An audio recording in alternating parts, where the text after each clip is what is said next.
जंगलात एक ऋषीमुनी राहत होते. ते कठोर तपस्या आणि तप करीत असे.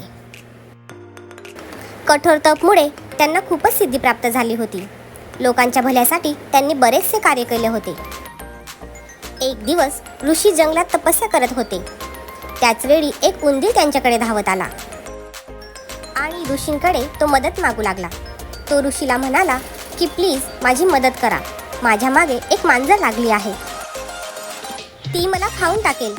प्लीज मला तिच्यापासून वाचवा. ऋषींनी त्याची मदत करण्यासाठी त्याला जादूने मांजर बनवले.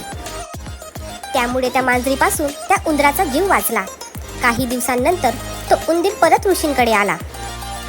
यावेळी तो कुत्र्यापासून वाचवण्यासाठी ऋषींकडे मदत मागू लागला. ऋषींनी त्याला यावेळी कुत्र्यात बदलले. काही दिवस गेल्यानंतर पुन्हा तो उंदीर ऋषींकडे आला आणि यावेळी म्हणू लागला की माझ्या मागे एक